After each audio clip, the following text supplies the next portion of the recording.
छत्रपति शिवाजी महाराज को साथ में लेकर महासाहेब जिजाऊ महाराष्ट्र में आई थी। तब कितने लोग थे साथ उनके? 10-12। साथ में भगवा ध्वज, एक राज मुद्रा, प्रतिपत्त चंद्र लेखेव मुद्रा वर्धिष्णु विश्व वंदिता। इन 10-12 लोगों से स्वराज निर्माण हो सकता था? तो फिर यहाँ के लोगों को इकट्ठा करना पड़ेगा। यहाँ के लोगों को स्वराज के लिए लड़ने के लिए तैयार करना पड़ेगा। यहाँ के लोगों के दिलों में निष्ठा, काबिलियत निर्माण करनी चाहिए। और स्वराज के लिए मराठों की फौज निर्माण करने का महत्वपूर्ण काम जगत गुरु संत तुकाराम महाराज ने भी किया। संत तुकाराम महाराज खुद एक दिव्य भव्य प्रशिक्षण केंद्र की तरह थे। तानाजी मालुसरे के साथ कोंडाना जीतने के लिए जाने वाले शेलार मामा कौन थे? तुकाराम महाराज का गांव देहू के पास एक गांव था, शेलारवाड़ी। शेलार मामा उसी शेलारवाड़ी के। शेलार मामा तुकाराम महाराज के प्रवचन से प्रभावित हुए थे। तब उनकी उम्र थी 65 साल। जीऊंगा तो स्वराज के लिए और मरूंगा तो स्वराज के ही लिए, ये विचार उनके मन में कैसे निर्माण हुए? तुकाराम महाराज के प्रवचन से। इस प्रकार से स्वराज के लिए जान देने वाले मराठों की फौज तुकाराम महाराज के प्रवचन से निर्माण होने लगी और इसी ताकत से स्वराज निर्माण होना शुरू हुआ। तुकाराम महाराज अपने स्वराज के लिए बहुत कुछ कर रहे, इसलिए 15 बरस के छत्रपति शिवाजी महाराज ने तुकाराम महाराज के लिए अब्दागिरी भेज दी। घोड़े, पालकी, बहुमूल रत्न, सोना चांदी भेज दिए गए।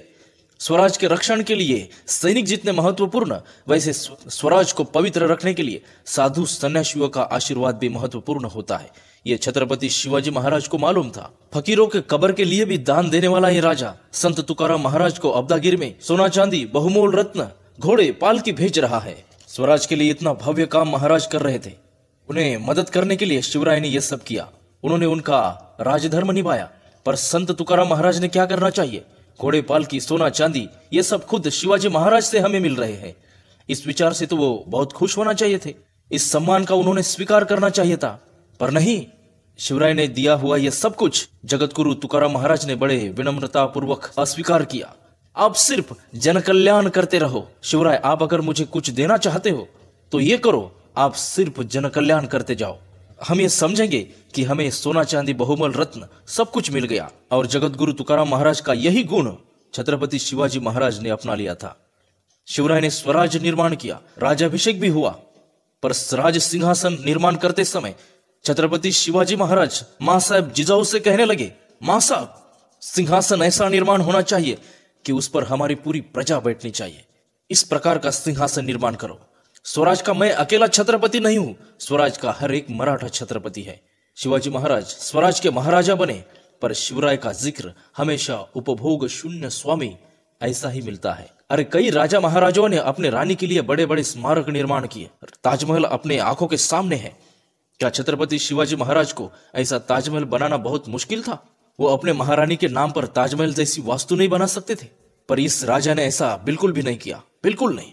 महाराष्ट्र में शिवराय के 450 किले थे, उसमें से 350 किले स्वराज में थे, उसमें से 110 किले शिवराय ने अपने सिर्फ 50 बरस के आयु में खुद बनाए। 50 बरस में एक घर भी नहीं बना सकते हम, पर छत्रपति शिवराय ने 110 किले बनाए।